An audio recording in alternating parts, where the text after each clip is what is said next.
Hello, sziasztok srácok, én Femun vagyok, és szeretnék nektek egy társasjátékot bemutatni, aminek a neve Company of Heroes.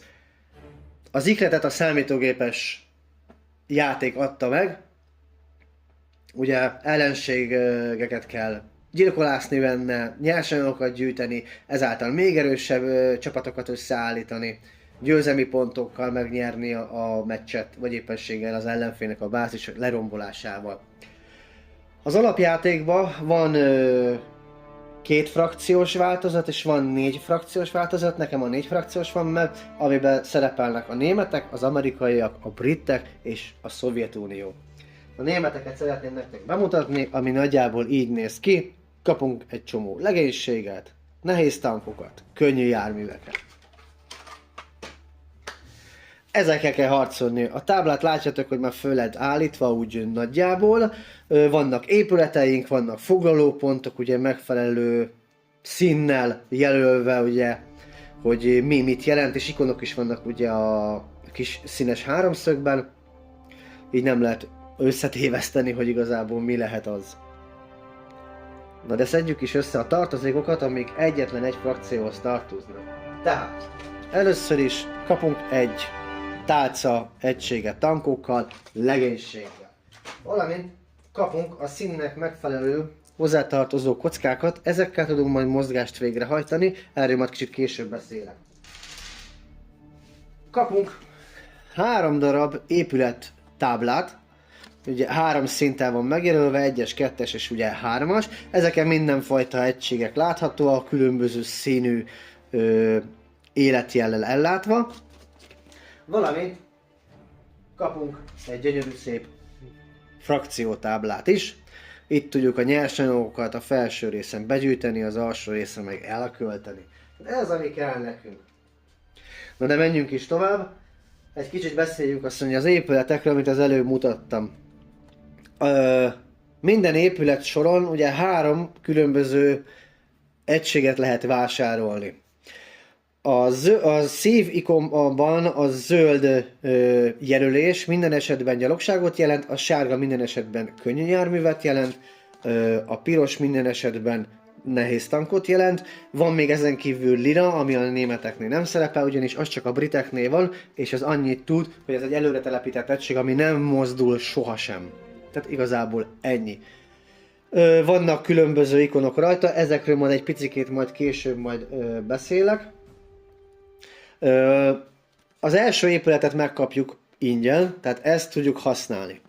A második épületet, meg a harmadikat, azok le vannak zárva, rajta vannak a költség, hogy mennyibe kerül, hogyha fel akarom oldani, és amit megvásároltam, onnantól kezdve már végérvényesen elérhetővé válik, és meg tudok venni róla azt, ami rajta szerepel.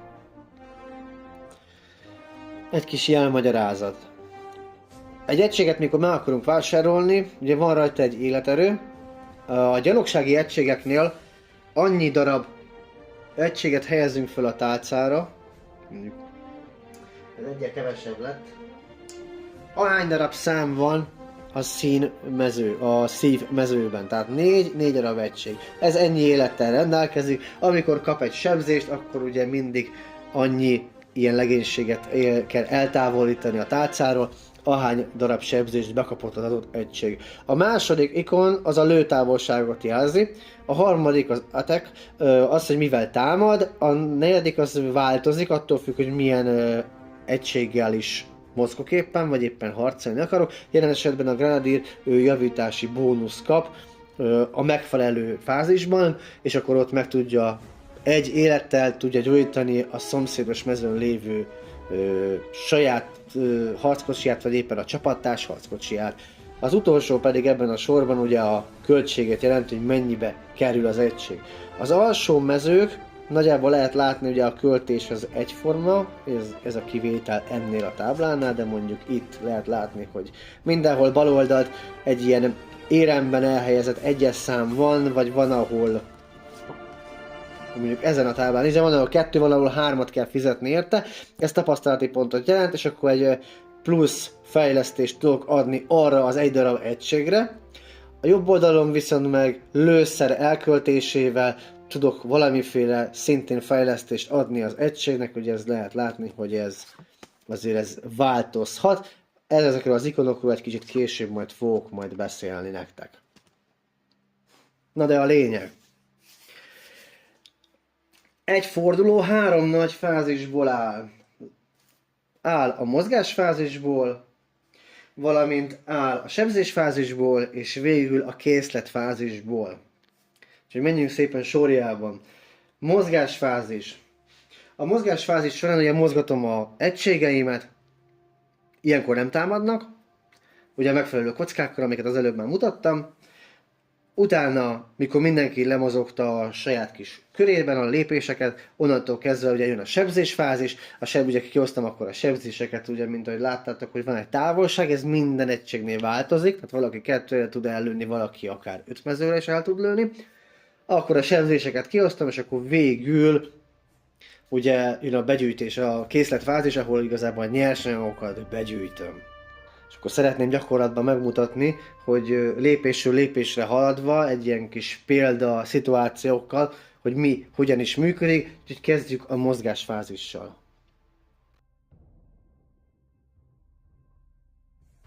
A mozgásfázis 3 körre van leosztva, 3x3 kockát használhatok föl, próbálok zoomolni, tehát 3x3 kockát használhatok föl mozgásra. Minden körben először első 3-at, aztán lép az ellenfél, aztán második 3-at, és végül a harmadik 3-at. Minden ilyen körben, amikor rám kerül a sor, nem vagyok köteles minden 3 kockámat elhasználni, léphetek csak egy kockányit, tehát egy egységgel léphetek, egy sereggel, vagy nem tudom, hogy fogalmazni. Tehát egy egységgel léphetek egy mezőt, és a másik 2 kockát lepasszolom, és aztán a következő körben akkor lelépem a 3 kockányi mozgásomat, aztán megint passzolok a harmadik körben, tehát ezt lehet variálni, nincs az, hogy a passzolsz egyszer, akkor soha többet nem jöhetsz. Annyi, hogy az a kocka mennyiség, ami arra az adott körre szól, és nem használta föl, az elveszik. Szeretném nektek bemutatni ugye a mozgásfázist, fel is építettem gyorsan egy ilyen kis példát. Ott felül láthatjátok ott az oroszokat, 2 darab egység van. A játék azt mondja ki, hogy a legelső épületről minden, ami gyalogság, tehát ami zöld szívvel van ellátva, abból kapsz 2 csapatot ingyen és bérmentve a legelső forduló előtt, amit lerakhatsz a kezdő mezőre. Ugye alul vannak a németek, ott fölül meg az orosz, 2 darab orosz egység, ugye mindegyiknél más és más a kezdő, az biztos, hogy van egy sima puskás csapat. A második az lehet például, mint ennél a németeknél az MG42-es, az oroszoknál viszont meg gránátvetős egység van. Már is mutatom, hogy ez nagyjából ez így néz ki, hogy neki van egy ilyen kis gránátvetője, ott lehet látni. Egy gránátvetős egység. Ezt azért csináltam most így, mert gyorsan megmutassam a mozgáslépés, hogy működik. Tehát, első kör. Döntök, hogy mit szeretnék lépni, és a döntés az úgy működik, hogy normál esetben akinek a legkevesebb valamilyen nyersanyaga, tehát minden esetben legelőször ugye a győzelmi pontok, amiket birtokol a csapat. Hogyha az egyenlő, akkor utána az üzemanyagok, amik kint vannak, amik be vannak foglalva, hogy az is egyenlő, akkor a lőszer, hogy az is egyenlő, akkor viszont meg ugye a command point, tehát ugye a legénységi pontok, hogyha az is egyenlő, akkor kockadobással kell eldönteni, hogy ki fog kezdeni. Aki zöldet dob, az kezd. Vagy pirosat, vagy feketét, igazából ezt már meg lehet beszélni, de a szabály szerint aki zöldet dob, ha egyenlő, akkor újra kell dobni. Na, most én ezt nem fogom megcsinálni, úgyhogy lépés. A németekkel kezdek, ugye, hogy kell foglalni, mozogni, stb. Tehát 3 kocka áll a rendelkezésemben az első körben. Én lépek 2 mezőt leraktam ide, tehát ez 1, 2, én beléptem ide, és a harmadik kockámat meg felhasználom a másik egységemre. Az én lépésem ezzel így megvolt az első körben, úgyhogy most jönnek az oroszok. Az orosz aknavetős lép 2-t, és akkor egyen még lépek a gyalogsággal, és ő is befejezte az első körét. Jön a második kör. Megint van 3 kockám. Ugye bal oldalt az egyik gyalogságom már ott van a foglaló ponton, tehát én azzal nem akarok lépni. Viszont ezzel ugye még 2-t léphetek, mint azt mondtam, hogy 3 kocka van, de arra még nem tértem ki, hogy minden egyes egységgel maximum 3 kocka, 3 mezőnyit léphetek, többet nem. Tehát csak 3 kockát használhatok fel egy egységre, hogy lépjen. Én nekem még 2-t még léphetek amúgy is vele, és 2 mezőre van nekem a foglalópont, úgyhogy belépek 2-t, viszont egy maradt, én ezt passzoltam, és akkor ezt félre is teszem, ez elveszett. Most jönnek az oroszok.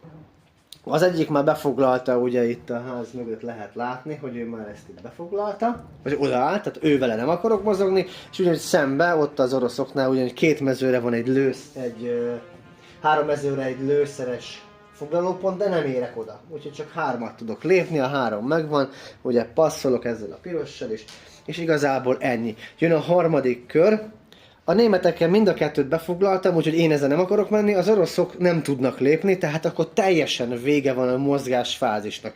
Most jön a sebzés fázis. Nem tudok sebezni, ugye úgy működik a szabály, hogy 2 mező a látó távolság normál esetben, ezeket lehet fejleszteni egyes egységeknél, hogy messzebbre lássanak, de normál esetben minden fajta egység, tehát legénység, tank, könnyű jármű, 2 mezőre lát el. Ha messzebb van egy ellenfél, nem látja, nem tudja lőni. Mivel, hogy itt most nem lát senki semmit, ezért így most szépen az oroszok, ők a pirossal lesznek, befoglalja a zászlót, és akkor a németek viszont meg befoglalják a másik zászlót. Föltesszük ide.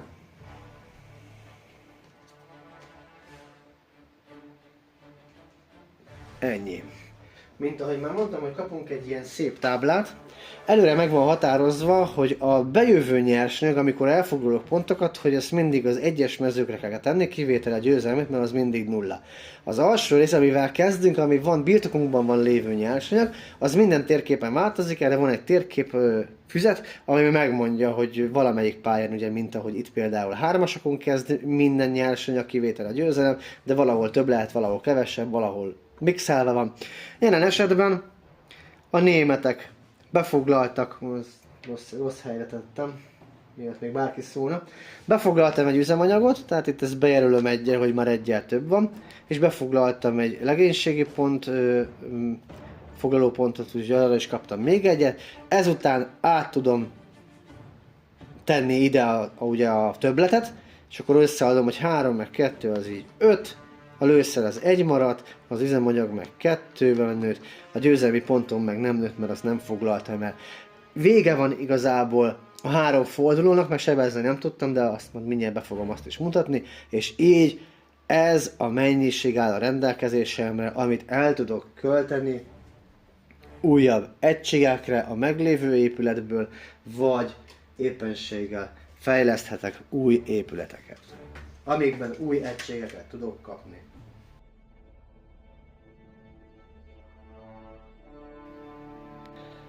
Az ilyen mozgásfázis során vannak olyan fejlesztések bizonyos tankoknál, járműveknél, legénységnél, van ilyen nagyon szép kockánk, ami igazából azt mutatja meg, hogy ha van egy ilyen ikon, amit lebírok fejleszteni, mint például egy ilyen oknevetősnél van egy ilyen fejlesztés, ez azt jelenti, hogy ez a futás, hogy egy mezőt ingyen léphetek egy fordulóban, nem egy körben, egy fordulóban. Utána a forduló újra kezdődik, elejétől, akkor ez újra megkapom mindig. Tehát, hogyha egy egységen rajta van ez a fejlesztés, mert ide hátulra mindig a fejlesztéseket tesszük, így tudom azt, hogy mit fejlesztettem le, az arab támadásokat sosem.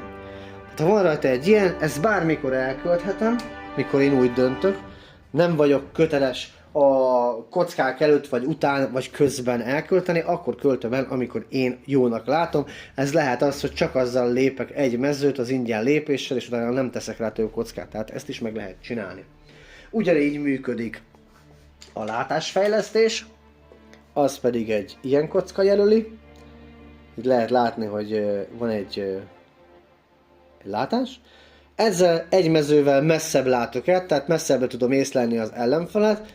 Ez a kis célkereszt meg igazából azt mutatja, hogy messzebbre is tudok ellőni plusz egy mezővel, mint az alapképesség az adott egységgel. Ez is, hogyha fölteszem a tálcára, föltesszük mondjuk ide, már engedi a fejlesztési fa, hogy tudjon fejleszteni, a tábla, akkor ő már messzebbre fog tudni lőni, messzebbre tudja érzékelni az ellenfelet, és akkor stb. Igazából ennyi lenne a mozgás és az ezzel kapcsolatos speciális fejlesztések, amik ugye lehetővé teszik a játékosok számára, hogy kiaknázzák a legénységeinek, a egységeknek a lehetőségeit. Nem tértünk ki a tankokra meg az ilyesmire, ez csak a legénységekre vonatkozik, de vannak nagyon pici fortélyok,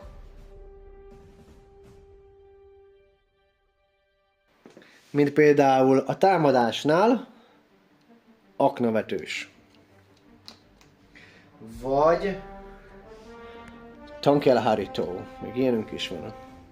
Nagyon szép tankelhárító. Mindegyik másképp működik, azért mutatom be ezeket, hogy legalább ezt is látjátok, mert ezekre egy picit különleges szabály vonatkozik, mind a háromra egyforma, és van egy MG42-es géppuska fészket hordozó, csak nem tudok rázumolni, de rá tudok zoomolni, ez így néz ki.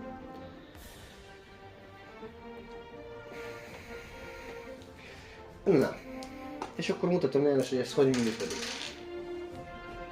Mind a három egység kap egy ilyen különleges piros kockát, amit láttok, egy ilyen behajlani tilos jelzővel. A másik oldalon majd egy ilyen pipa lesz, ez azért fontos, ugyanis ezeket ugye be kell állítani, célpontra kell irányítani. A géppuska fészekről miatt még megszólalnátok, nem hiányzik, csak levettem róla.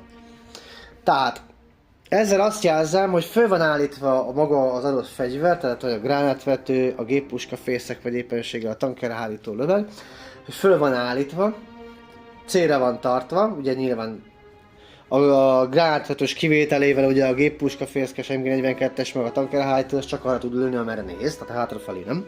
Míg a gránátvetős ugye bármilyen irányba lőhet, ezt nem tiltja a szabály. Így ugye most ebben az esetben nincsenek felállítva, össze vannak csukva, éppen menetelnek.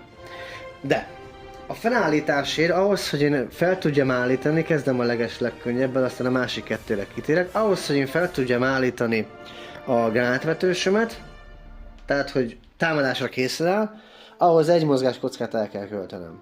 Az összecsukáshoz nem kell, az automatikusan történik, és már tudok vele lépni, de a felállításhoz mindenféleképpen egy mozgáskocka szükségeltetik, és nála, és ez itt nagyon jó példa, hogy minden egység két mezőre láttál ő is, viszont ő a 2 helyett, ugye a gyalogság mutatja, ő 4 mezőre tud ellőni.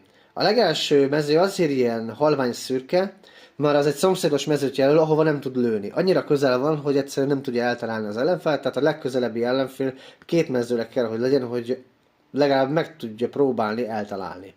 És ő 5 mezőig lát el. Hogy ez hogy működik, ezt majd egy picit majd később majd elmondom. Egy nagyon picit később. Hát a gránátvetős az ilyen egyszerű. A másik 2 is így működik. Tehát a MG42-es csapat és a tankerhárító löveg is. Azzal a különbséggel, hogy nekem be kell állítanom a szöget, mert ez egy 6 szögű négyzetben, 6 szögű mezőkön vannak ugye a térkép fölrajzolva. Egy 6 szögű négyzetben, hogy nem négyzet, hogyha 6 szögű mezőn vagyok, akkor nekem be kell állítanom a szöget valamelyik irányba, hogy maga a géppuska fészek az merre néz. Ugyanez vonatkozik a tankerhárító lövegnél is. Ugyanúgy egy kockába kerül ahhoz, hogy felállítsam magát a fegyvert, és még az egyetlen ugyanúgy 2 mezőre látnak el, hogyha arról van szó.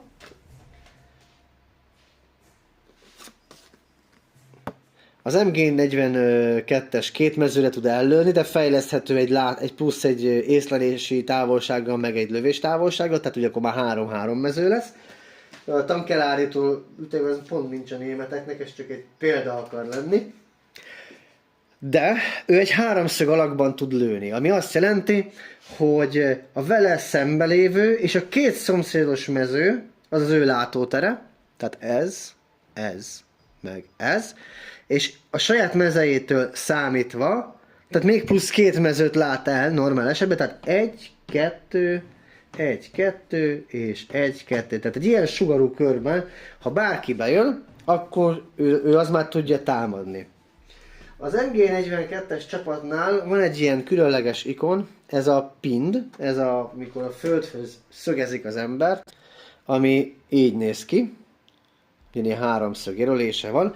Ezt minden esetben akármilyen gyalogsági egység, tehát lehet bár járművekre nem vonatkozik, ami a szárazföldön van és belép a hatósugarába, vagy éppenséggel maga a csapat, aki ezt meg tudja csinálni, ő lép be, automatikusan rá kell tenni. Ez azt jelenti, hogy ő nem tud semmit csinálni. Nem tud lőni, nem tud foglalni, egy dolgot tud csinálni, menekülni. Mert oda földhöz van szögezve, de ez csak a MG42-es csapatra vonatkozik, a tankerhárítóra, vagy éppenséggel a gránátvetős csapatra nem. Természetesen, hogyha ház mögött van az ellenfél, mondjuk ezt így pont nem tudom bemutatni, de ha mondjuk ez itt van, ha ház mögött van az ellenfél, így, akkor fejezzékben van, nem látja, de hát ezt pont nem lehet látni, szóval így. Tehát, hogyha a ház mögött van az ellenfél ott fönt, akkor nem látszódik. Hiába van két mezőre, tehát le van védve, addig, ameddig a látómezőbe nem kerül, addig védve van. De amint látómezőbe kerül, nem tudja elfoglalni az korábban már befoglalt zászlómat, ami ott van. Menekülni tud egyedül, ilyenkor azt mondja, hogy ő menekül, átváltoztatja visszavonulásra egy ilyen zászlóval jelezve a kis kockát, és automatikusan minden fordulóban, nem körben, hanem fordulóban 3 mezőt léphet a kiindulási pont felé, ahol lerakhatja az egységeket. Semmit nem tud csinálni, csak menekülni. Amikor visszaért a kiindulási pontra, akkor a következő forduló elején újra használható az egység, addig nem.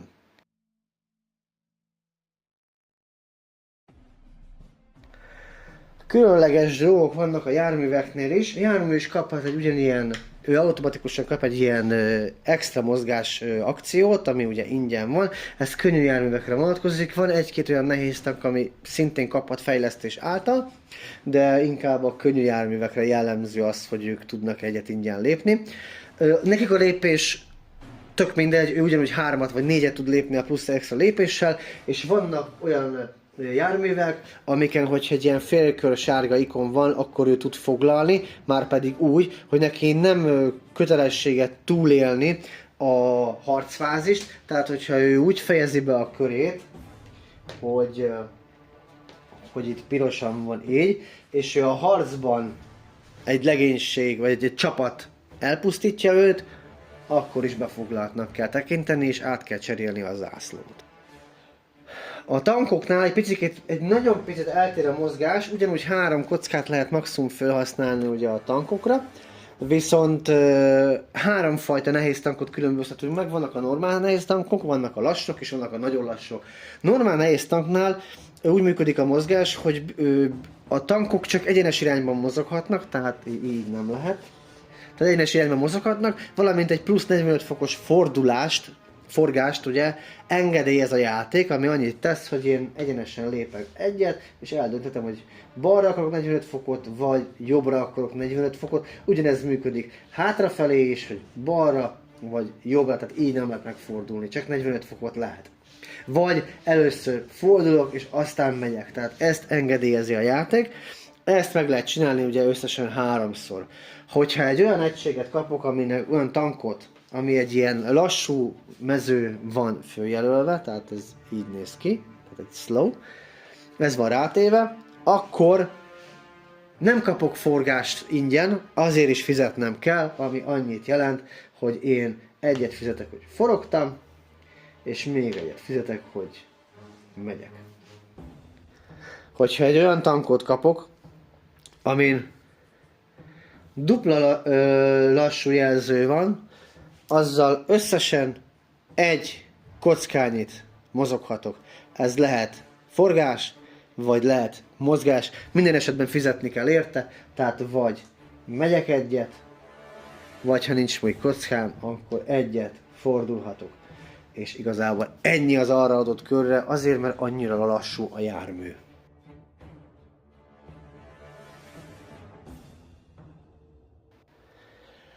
Három fajta fedezék van a játékban.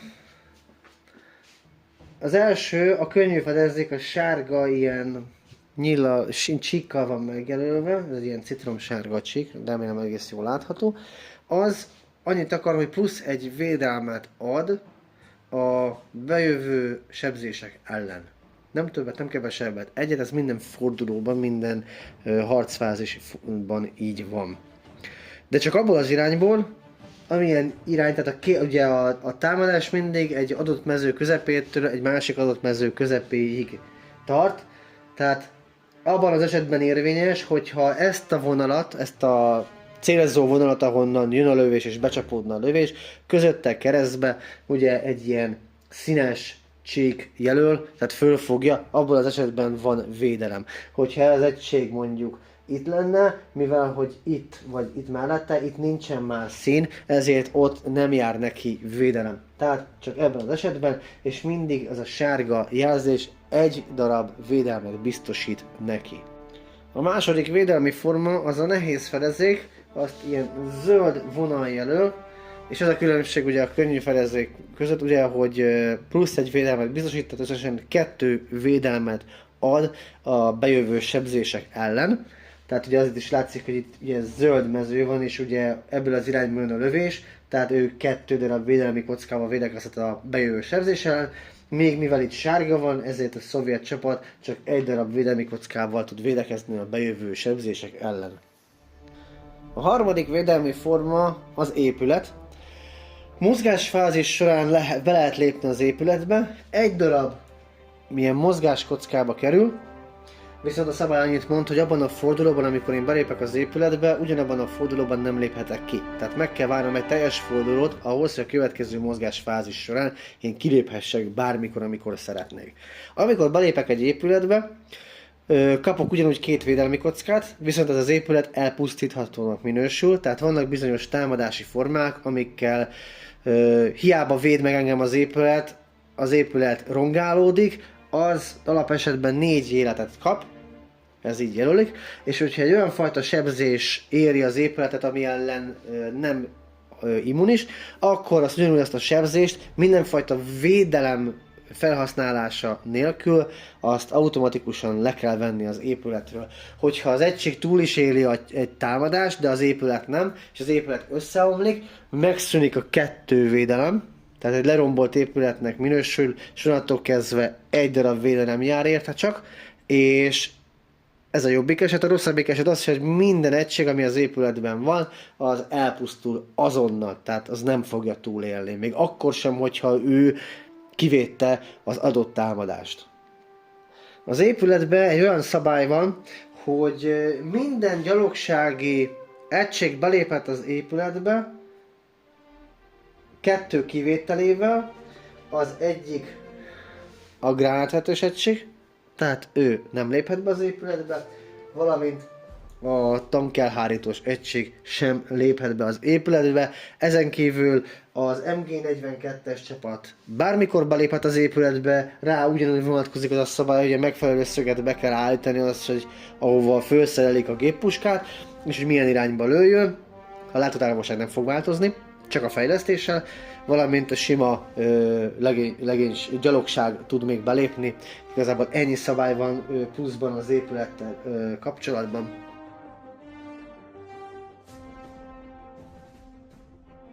Van egy úgynevezett spotrendszer a játékban, ami elősegíti azt, hogy a bizonyos egységek, akik nagyon messzire el tudnak lőni, jelen esetben ott a gránátvetős egység, ugye, ami a német épület tábláján azt mutatja, ugye, hogy 4 mezőre tud ellőni. A látása ugye még mindig csak 2 mező minden egységnek alapesetben, amiről korábban beszéltünk. Ugye a spot rendszer elősegíti azt, hogy bizonyos egységek, akik megszerve tudnak lőni, de nem látják az ellenfelet, akkor egy csapattárs által, akik látótávolságon belül kerülnek egy ellenféllel szembe, akkor például az ilyen gránátvetős, aki egyébként meg elérné a célpontját, az is meg tudja lőni. Ebben a példában, ugye itt van a gránátvetős egységem, ugye ő 4 mezőre van a szövetektől, 1, 2, 3, 4, de pont el tudna lőni, de nem látja, mert messze van, mert 2 mezőn kívül esik. van egy gyalogos csapatom is itt mellette, ő 3 mezőre van, ő sem veszi észre, nem látja a házban lévő egységet, így ugye a házban lévő szovjet egység sértetlen marad. De, hogyha itt van az egységem, ami 2 mezőre van, vagy akár az épületben, vagy teljesen máshol, a lényeg az, hogy 2 mezőn belül észreveszi a házban lévő szovjet egységet, onnantól kezdve nem elég, hogy ez az egységem megtámadja a házban lévő szovjet egységet, még a gránátvetősök is lőhetik, hogyha úgy dönt ugye a játékos, hogy meg akarja támadni a házban lévő egységet. Akkor már 2 egység támad egyet. Igazából mindenre igaz ez, amik messzebbre tudnak lőni, de viszont közelre látnak, mint például a gránátvetős egység, de a tankoknál is így van, meg az oroszoknál ugye már van tankerhárító, ugye ő 3 mezőre tud ellőni, de ő csak 2-re lát el. Ugyanúgy a mesterlövés szintén 3 mezőre tud ellőni, ugye ez már egy alapfejlesztés, az, hogy 3 mezőre lát, 3 mezőre lő. Mondjuk a T-70-es tanknál ugye 2 mezőre lát el, de viszont fejleszthető még 2 látással, ami azt jelenti, hogy 2 mezőre tud ellőni, de viszont 4 mezőre el tud látni. Tehát ezért van ezen a spotrendszer így kitalálva, hogy így, hogyha felfedezem az ellenfelet, akkor egy távolsági egységemmel meg tudom ugyanúgy lőni.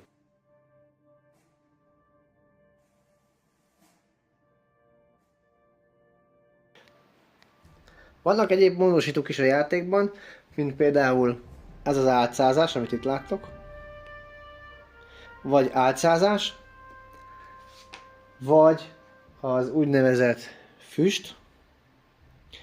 Mind a kettő ugyanarra hivatott, de míg az álcázást lehet egységre fejleszteni, bizonyos egységekre, úgy magát a füstöt nem lehet, a füstbombát, azt külön parancsnoki kártyán lehet aktiválni, ezről majd később beszélek. Mind a kettő ugyanarra hivatott, hogy a különbség a kettő között annyi, hogy még ez a füstbomba az 1 körig szól, addig az álcázás ugye egy végérvényes dolog.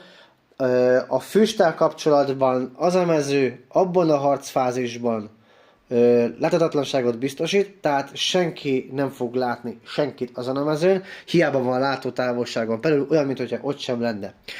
Ezzel szemben az álcázás annyiban változik, hogy elősegíti a csapatnak azt, hogy csak testközelebből tudja az ellenfél felfedezni őt. Jelen esetben, hogyha itt nincsen füstkocka, ugye a házban lévő egység nem fogja látni a német gyalogságot, mert egy álcázás képesség van rajta, és köztük a távolság 2 mező. De ha a szomszédos mezőn van, attól függetlenül az álcázott egység még ugyanúgy észre fogja venni az ellenfalat, ha csak azon is van egy álcázás, akkor viszont ugye nem veszik észre egymást. De hogyha egy mezőn belül vannak egymástól, akkor az álcázott csapat is azonnal felszpotolódik, az ellenfél azonnal észre fogja venni, és már támadhatja ugyanúgy. Ezekre nem jár plusz védelmi módosító, csak az ilyen színes és a házak által biztosított védelmeket lehet élvezni.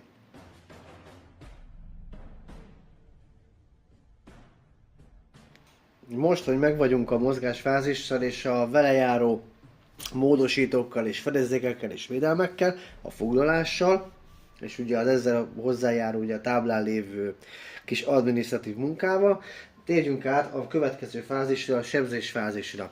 Először is van egy ilyen úgynevezett védelmi mátrixunk, ami megmutatja, hogy milyen fajta támadási lehetőségek vannak, tehát van gyalogsági, van nehéz tüzérség, van robbanó és van tűzsebzés, valamint megmutatja, hogy milyen színű egységet akarok támadni. Tehát a felső sor az, hogy mivel, a függőleges az, hogy mit vagy kit akarok támadni.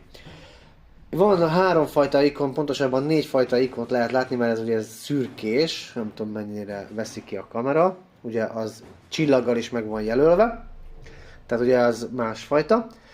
Tehát ahol van védelem, az ugye arra automatikusan tud védekezni az ellenfél, hogyha egy olyan típusú sebzés ellen kell védekezni. Ahol nincsen védelem, tehát csak egy ilyen vonal van, ott nem tud védekezni, az egy automatikus sebzés jelent, ha csak nincs védelmi kockám, tehát nem vagyok egy olyan fedezékben, ami védelmet adna nekem ugye a sebzés ellen. Valamint van egy ilyen behajtani tilos, ami azt jelenti, hogy arra semmiféleképpen nem szenved sérülést a célzott ellenfél, tehát hatástalan ellene az a fajta sebzés. Például a piros ikonnál az csak tankoknál van, ugye a gyalogsági sebzés és a tűz a tank ellen hatástalan.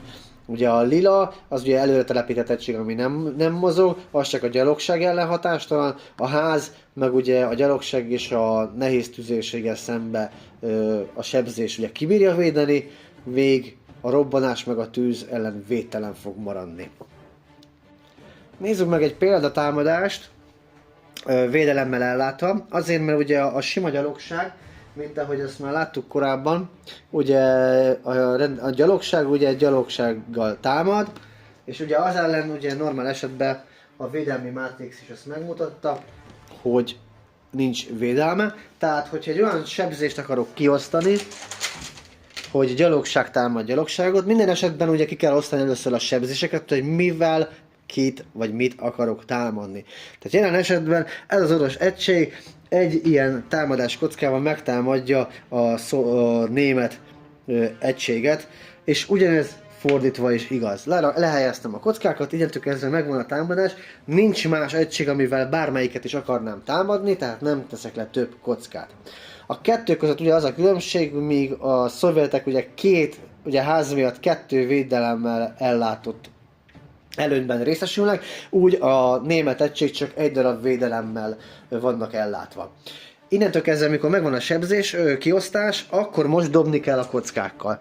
Kétfajta képen működik a sebzés, hogy a robbanás a tűz az minden esetben sebez.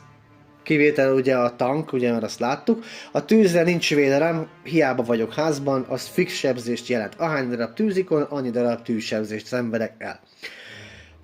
A gyalogsági és a nehéz lövegű sebzések, tehát a tank sebzésekkel szemben, ugye minden esetben ilyen kockákat kell dobnom, amik van védelem ugye azért is, hogyha nincs védelem, akkor kapok sebzést. Úgy működik a kivédés, hogyha pirosat dobok, akkor elhibáztam, akkor bekaptam a sebzést. Ha zöld vagy fekete, akkor kivédtem a sebzést. Ez ilyen egyszerű. A robbanásnál picit fordítva van, hogyha a robbanásnál a támadó dob legelőször, ha pirosat dob a robbanásra, akkor a robbanás sikertelen volt, tehát az ellenfél nem sérül semmit. Ha feketét dobok, akkor 1 sebzést kap, ha zöldet, akkor 2, az már kritikus. És mindig annyi ilyen robbanó kockával dobok, amennyi a gyalogságon, vagy éppen a tankon, vagy a gránátvetősön feltüntetett ikon is sebez. De maradjunk ennél a példánál. Tehát ő alapvetően esetben kapna egy sebzést, de van egy védelme, ezért ő ezzel a sebzését dob ezzel a kockával, egyébként nem kéne dobnia, valamint a védelem miatt kap még egy kockát. És akkor ez úgy működik, hogy, és hátrébb a kamera, ez úgy működik, hogy akkor dobok. Bekapnám a sebzést, mert az egyik, amit látható, ez piros. Ezt bekapnám ezt a sebzést. Viszont a másik zöld lett. Így az egyik kioltja a másikat, nem kapok sebzést. Ha mind a 2 piros lett volna, akkor is csak 1 sebzést kapok be, mert ez csak azért van, hogy igazából maga ugye a lövedék, hogy eltalált, viszont felfogta a védelem, mondjuk így, és nem szenvedtem ezért akkora sérülést, hogy egy darab egységet el kell róla távolítanom. Minél több védelem van a birtokomban, ez ugye maximum 2, vagy akár fejlesztéssel 3 is lehet, vagy akár 4 is, akkor annál nagyobb esélyem van védekezni ellene. A másik csapatnál ugye ugyanúgy, mivel 1 támadást kapok be, ezért 1-jel dobok egyszer a támadásért, és 2 kockával a védelemért. És ezzel ugyanúgy dobok, itt ugye egy picit már más a helyzet, így a 2 sebzésből, ugye, egyiket sem bírtam, most az 1 sebzést, azt ugye, azt 1 darab támadást ugye hárítottam, az ezzel. Tehát ugye kivédtem. A másik az ugye nem sikerült, tehát hogy vegyük úgy, hogy a védelem az nem éppen a pozitív oldalát mutatja, de ez akkor sem minősül sebzésnek, mert ugye egy darab támadás lett volna, amit ugye hárítanom kellett volna. Ezt akkor kaptam volna be az egy darab sebzést, hogyha mind a 3 piros. Ez ilyen pici kis előny, hogy az egyik védelmi kockám ugye nem sikerült megdobnom, de a másik védelmi kockával meg tudtam dobni a sebzéssel szembeni védekezésemet, tehát és így kivédtem. Ha mind a 3 zöld, akkor nyilván kivédem mindegyiket. Ez mindig attól függ, hogy mennyi a támadás és mennyi a védekezés. Ha például olyan egységem van, hogy 2-vel támad, tehát 2 darab gyalogsággal, akkor azzal a 2-vel dobok, és 2 védelmi kockával kell dobnom. És mindaddig, ameddig azonos mennyiséget dobok a sebzésre, mint a védekezés, és ki tudom védeni, akkor a semlegesíti. Tehát a 2 támadásra 2-t kell kivédenem. Ha 1-et kapok be, vagy 2-t, azt kivédtem. Hogyha 3 hiba lenne és 1 védekezés, akkor bekaptam volna 1 sebzést. Ha minden 4 hiba, akkor bekapok 2 sebzést. A következő gyors példánkban, amit láthatjátok, ugye ott van egy PZ-4-es tank, van egy gránátvetős, meg van egy sima egység, és ugyanitt itt van egy szerencsétlen szovjet egység, akin bevetett összerúd a házba, és ugye most nagyon sok támadás ellen kell védekeznie. Egyszer a szovjet egység kap ettől a gyalogságtól egy ilyen támadást. Kap a gránátvetősöktől kap egy robbanó támadást, mint ahogy a táblája is jelöli, valamint a PZ-4-estől kap 2 tanksebzést, meg egy gyalogsági sebzést, ezt itt mutatja. Azért van ez a visszafele nyíl, ugyanis a tankok az egyedüli olyan egységek, amik 2 különböző célpontot támadhatnak meg, ezt mindig egy visszafele nyíl mutatja. Ugye előre csak azzal a fegyverrel támadhat, mert ugyanis ezzel a géppuska fészekkel lő, megpróbálok zoomolni, tehát ott van ez a géppuska fészek, ugye ezzel egyenes irányba tud lőni. Még a toronnyal ez forgatható, tehát akár hátrafelé is lőhet. És azért volt becsillagozva a védelem, amit korábban mondtam, csak arról nem beszéltem, ugyanis neki frontpáncélból, csak a szemből kapja a támadást, akkor van védelme, 2 darab védelme van, tehát akkor tud ellene védekezni, hogyha hátulról vagy oldalba kapja a lövést, arra nincs neki védelme, tehát az automatikus sebzés olyan lőszerrel szemben, amit ugye a Matrix mindig megmutat. De innél maradva, amikor ilyen sokfajta lövés van, akkor mindig legelőször a robbanó sebzést dobom ki, amit a támadónak ki kell dobnia, ugye piros 0, fekete 1, zöld 2 sebzés. Ez most piros. Ez semmi, ez kuka. A maradékért ugye a gyalogság alapból tud védekezni tankelhárítóval, mi az tanksebzéssel szembe. Ezt láttuk itt a Matrixon is, hogy ott a védelem. Tehát az ellen alapból tud védekezni. Tehát így dob 4 plusz 2 kockával, az összesen ugye 6. És még ugye a fix sebzés az ugye 2 lenne, mert ez alapból bemenne, hogyha nem lenne 2 védelmi kockája, ez viszont meg már ez a 2 tank, ez olyan, hogy ez vagy eltalál, vagy nem. Ugye mindig a fixet kell számolni, hogy mennyi lenne, amit biztosan bekapna, hogyha nem lenne védekezése ellene. És ebben az esetben, ugye a 2-ből egyet nem tudott kivédeni, ugye azt hárította ezzel, a maradékot meg levédte. Tehát így most nem kapott sebzés, az épület ugye ezzel ellen nem sérül, a robbanó ellen sem sérül, mert a robbanó ugye nem okozott sebzést a házon. De hogyha a robbanó sebzésem 1 vagy 2 lett volna, akkor ehhez a fix 1 sebzéshez, ami ellen nem lenne alapból védelme, hozzá kéne adni, és azt szerint kéne kiszámolni ezt a fajta sebzést, tehát 1 helyett mondjuk 2 sebzést kapna be, de a 2-t azt simán kivédte, a maradékot meg semlegesítette ugye a sok pozitív védelem, tehát így nem kapott sebzést. Ha több lenne a negatív, akkor ugye a különbözet az, amit sérülésként elszenved. Robbanásnál, ha fix robbanást ugye, ha dobok, és valamilyen sebzés bejön, akkor jelen esetben a 2, akkor azt a házon azonnal föl kell tüntetni, hogy 4-ről lecsökkent 2-re, de ő még attól függetlenül az egység még esetleg kivétheti. Igazából a sebzés része ennyi nagy vonalakban, csak számolgatni kell végig, remélem, hogy nem magyaráztam túl bonyolultan, vagy túl nem annyira érthető. Majd tervezek egy kis végigjátszást, hogy élőben megmutatni, hogy egy ilyen játék hogy működik a sebzésekkel, hogyha esetleg valaki nem érteni, hogy akkor az is valamennyit tudjon segíteni.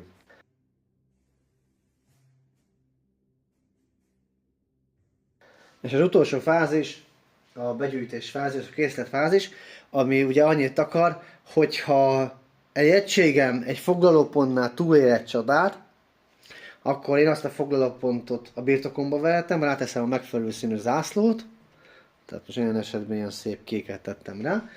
Azt ugye, mint ahogy korábban már említettem, azt én feljelölöm ide fölülre, és az aktuális számot, ami ide fel lett jelölve, hozzáadom a rendelkezésre álló nyersanyagaimhoz, és ebből a végösszegből tudok költekezni minden egyes harcfázis után. Ami annyit tesz, ugye, hogy jelen esetben az első épületem van megépítve, innétől kezdve ezekből tudok válogatni, amit szeretnék megvenni, és kiteszem a kezdőpontomra, amit minden térképen megmutat a játék a füzetben, hogy hol lehet kezdeni, vagy megveszek egy épületet, sorrendben lehet haladni, tehát először a 2-es, aztán a 3-as épületet kell megvenni, kivételt képez, hogyha rá van írva a 3-as épületbe, hogy kihagyható a 2-es, hogyha akarod, viszont akkor jóval drágább, ez 2 nemzetnél lehetséges. De ha én ezt meg akarom venni, ez ugye, mint látható, ez 1 darab legénységi pontba és 3 darab üzemanyagba kerül, akkor 1 legénységet leveszek innét, 1, 2, 3-at leveszek innét, és akkor én ezt megfordítom, és innentől kezdve innét is elérhetőek az új, speciális vagy éppenséggel erősebb egységek.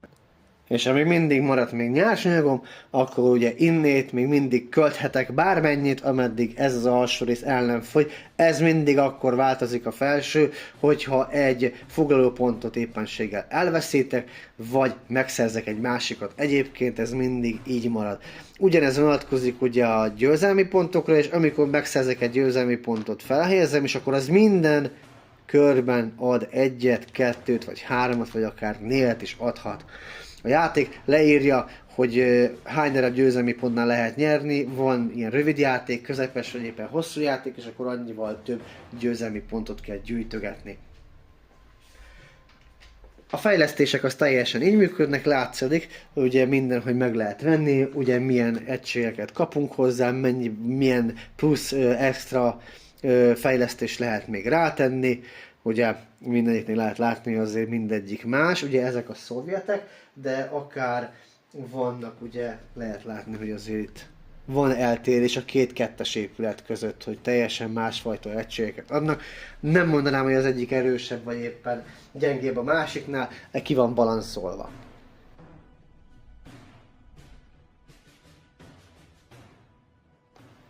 És végül egyetlen egy dologról még nem beszéltem, az nem más, mint a játék egyik elengedhetetlen és ikonikus lehetősége, azok a parancsnokok. Ugye a számítógépes verzióban is voltak parancsnokok, amik 3 különböző ilyen csoportra voltak felosztva, amiket ugye tapasztalati pontokkal lehetett kiváltani, és mindenfajta ilyen speciális dolgot tudtunk vele végrehajtani, hogyha a megfelelő nyersanyag a rendelkezésünkre állt, vagy éppen passzív képességeket tudtunk szerezni vele. Ugyanígy működik a játékban is, ilyen kártyát kapunk hozzá, de ebből 5-öt.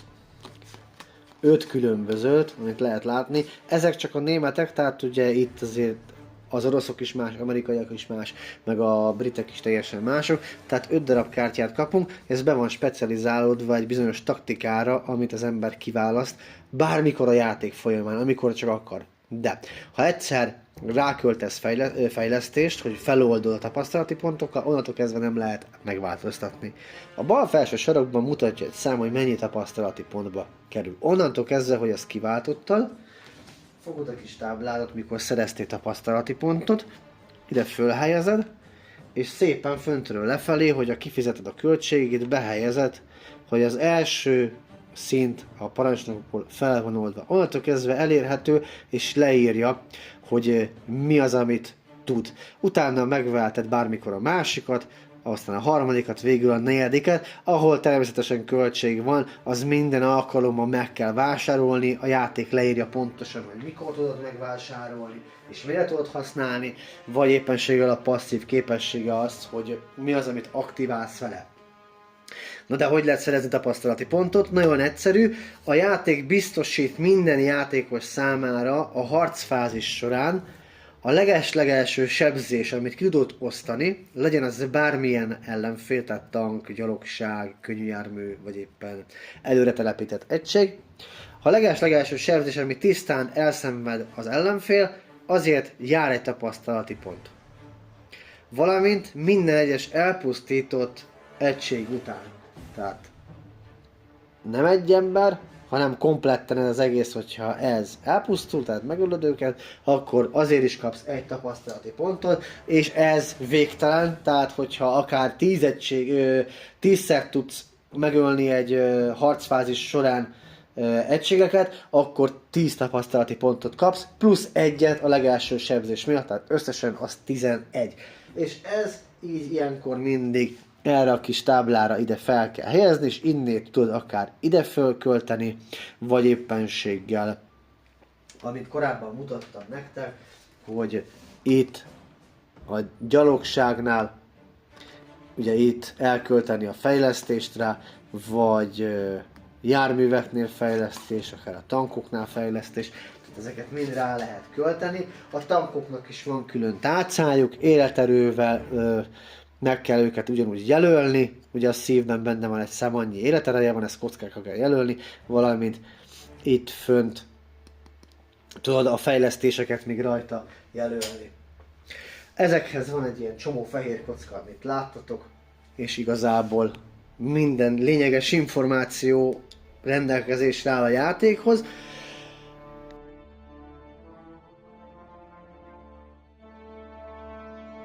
Lehetne még igazából részleteiben még belemerülni ebbe, de ez mind elegendő ahhoz, hogy az ember elkezdje játszani, és akkor ismerkedjen a szabályokkal, valamint különböző szituációkat fedezzen föl, miközben játszik. Nekem is így alakult ki, hogy én azt hittem, hogy mindent tudok, már rengeteg videót láttam róla, de aztán kiderült, hogy mégsem, mert olyan szituációk kerültek elő, amik igazából meg kellett kérdeznem. Magyar csoportot nem találtam belőle a Facebookon, csak egy külföldi csoportot, ott viszont nagyon-nagyon segítőkészek a srácok, bármilyen kérdésem merül föl, az egyik emberke elég közeli viszonyban van a gyártókkal, ő is részt vett a munkálatokban, meg a értékesítésében, és ő minden alkalommal mindig készségesen válaszol, ha bármilyen kérdésem lenne, vagy valamit nem értek. Ez a sebzés rész, ahol védelmi kockák vannak, eléggé bután van leírva a szabálykönyvben, ugye magyarul nem létezik, csak 6 másik különböző nyelven, ugye angolul többek között, és kicsit hiányosan, úgyhogy ezért sem értettem a sebzést, és rosszul használtam, mire meg kellett kérdeznem, hogy akkor ez most pontosan hogy van. De egész jó ki van találva. Nekem nagyon tetszik a játék, remélem, hogy nektek is tetszeni fog. Bocsánat a kis hibákért, meg a kis botlatozásaimért, ez a leges-legelső ilyen jellegű videóm. Másfajta videókat régebben készítettem, azokban egy kicsikét otthonosabban mozgok, de hogyha tetszett a videó, akkor kérlek nyomj egy lájkot, és kommenteld le, hogy esetleg mi az, amit hibáztam, mert lehet, hogy valaki jobban tudja nálam a szabályokat, és valamit esetleg én tudtam rosszul, annak én külön előre köszönöm, hogyha esetleg jelzi, hogyha valamit elrontottam, de remélem, hogy szerintem mindent jól mondtam. Ja igen, a legfontosabb, ez az első kiadás, tehát a második kiadás az most fog áprilisban megjelenni, ugye a játékosok asztalán, akik előfizettek rá. Utána elérhető lesz külföldi oldalakon, meg lehet venni, csomó fejlesztés, kiegészítő, stb. Jár hozzá, úgyhogy köszönöm, hogy itt voltatok, legközelebb jövök egy másik fajta játékkal. Addig is, sziasztok!